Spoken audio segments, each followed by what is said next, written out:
নমস্কার দর্শক বন্ধুরা, আজ আমি দেখাবো ময়দা এবং ডিম দিয়ে একটা সুন্দর পারফেক্ট স্ন্যাক্স রেসিপি।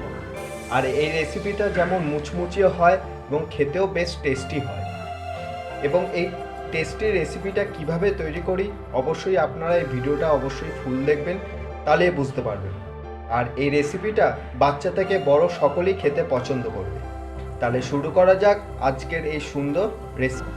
প্রথমে আগে আমরা 1 কাপ মতন ময়দা এর মধ্যে অ্যাড করলাম। তারপরে এর মধ্যে অ্যাড করছি আমরা একটা ডিম। তারপরে এর মধ্যে অ্যাড করছি আমরা নুন স্বাদ মতন। তারপরে এর মধ্যে অ্যাড করছি আমরা 1 টিস্পুন মতন রিফাইন্ড অয়েল। এবারে আমরা ময়দাটাকে ভালো করে মাখবো।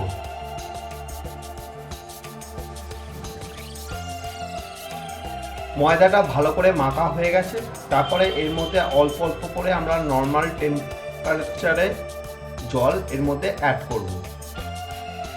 বেশি না, অল্প অল্প করে আমরা এই ময়দার মধ্যে জল অ্যাড করব।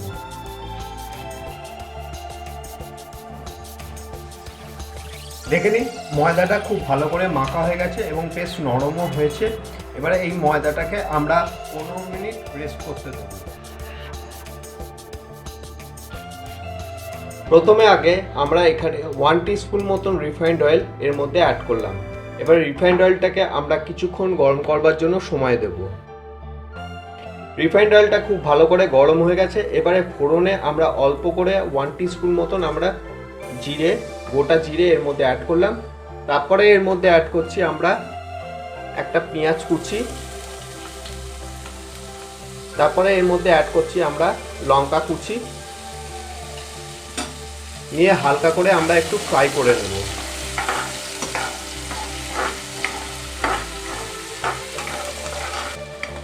আমরা পেঁয়াজটাকে হালকা করে ফ্রাই করে নিয়েছি। তারপরে এর মধ্যে অ্যাড করব 1 টিস্পুন মতন হচ্ছে হলুদ গুঁড়ো। তারপরে এর মধ্যে অ্যাড করছি 1 টিস্পুন মতন হচ্ছে লঙ্কার গুঁড়ো। তারপরে অ্যাড করছি 1 টিস্পুন মতন ধনে গুঁড়ো। আর অ্যাড করছি 1 টিস্পুন মতন জিরে গুঁড়ো। নিয়ে আমরা একটু জাস্ট কয়েক সেকেন্ড একটু সতে করে নেব ভালো করে। আমাদের সতেটা হয়ে গেছে। এবারে এর মধ্যে অ্যাড করব আমরা 2 বড় সেদ্ধ আলু। আমরা আগে থেকে স্ম্যাশ করে নিয়েছি, সেই স্ম্যাশ সেদ্ধ আলু আমরা এর মধ্যে অ্যাড করছি। এবারে আলুর সাথে এই মশলাটাকে ভালো করে আমরা মিশিয়ে নেব।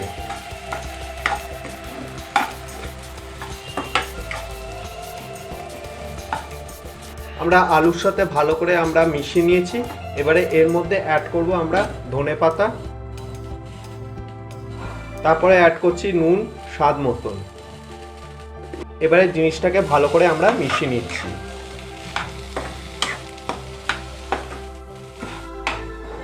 দেখে নিন, আলুর পুরটা হয়ে গেছে। এবারে আমরা আলাদা জায়গায় নামিয়ে দেবো। দেখে নিন, আমরা যে আটাটা মেখে রেখেছিলাম এই আটাটাকে আমরা আর একবার একটু ভালো করে আমরা ঠেসে নেব। আর একটু আমরা এর উপর একটু সামান্য ময়দা ছড়িয়ে নেব। নিয়ে একটু আর একবার একটু ভালো করে ঠেসে নেব।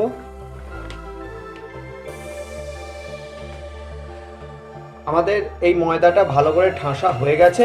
এবারে আমরা ছোট ছোট লেচি করব। দেখে নিন, লেচির সাইজটা হবে কীরকম আমি দেখিয়ে দিচ্ছি। অল্প ছোট ছোট করে, বেশি বড় লেচি করবে না, মিডিয়াম সাইজের লেচিটা করবেন। ঠিক এইভাবে লেচিটা করবেন। দেখে নিন, এই সাইজের লেচিগুলো হবে। এবারে আমরা লেচিগুলো করে নেব। দেখে নিন, আমাদের এই লেচিগুলো সম্পূর্ণ ভালো করে আমাদের হয়ে গেছে। এবারে দেখে নেওয়া যাক পরের পদ্ধতি। এবারে আমরা লেচিটাকে বেলবো।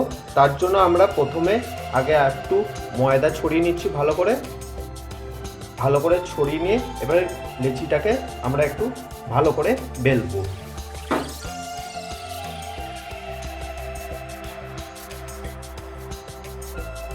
দেখে নিন, আমাদের এই রুটিটা বেলা হয়ে গেছে। ঠিক এরকম পাতলা পাতলা করে হবে। এবারে দেখে নেওয়া যাক পরের পদ্ধতি।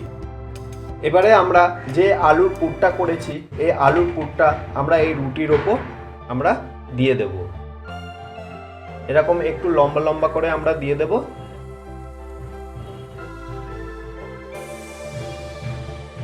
লম্বা লম্বা করে দিয়ে এবারে আমরা এই ফোলটা এখানে দিয়ে দিলাম, দিয়ে এবারে আমরা একটু এর উপর একটু জল দিয়ে দেবো যাতে ভালো করে আটকায়।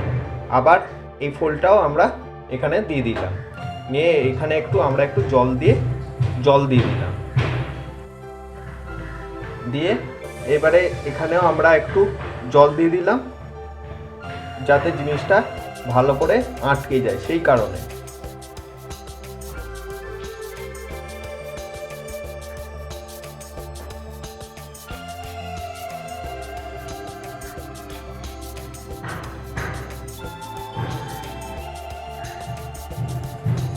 দেখে নিন ঠিক এই সাইজের হবে, ঠিক এরকম টাইপের হবে। আমরা এবারে বাকিগুলো ঠিক এইভাবে আমরা করে নেব। দেখে নিন আমাদের এই জিনিসগুলো হয়ে গেছে, ঠিক এইভাবে আপনারাও করবেন। এবারে দেখে নেওয়া যাক পরের পদ্ধতি। আমরা এখানে রিফাইন্ড অয়েল নিয়েছি ভাজবো বলে, একটু বেশি করে রিফাইন্ড অয়েল নিয়েছি। এবারে রিফাইন্ড অয়েলটাকে আমরা কিছুক্ষণ গরম করবার জন্য সময় দেব। রিফাইন্ড অয়েলটা খুব ভালো করে গরম হয়ে গেছে, এবারে আমরা একটা একটা করে এর মধ্যে ছাড়বো।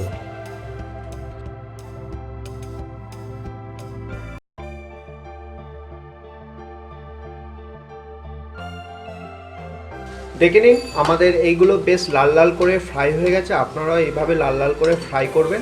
তাই এবারে আমরা আলাদা জায়গায় নামিয়ে দেবো। দেখে নিন দর্শক বন্ধুরা, আমরা আলাদা প্লেটে সার্ভ করে দিয়েছি। এরকম আপনারা লাল লাল করে ভাজবেন। তা আপনাদের আমি একটা ভেঙে দেখাচ্ছি ভেতরটা কেমন হয়েছে।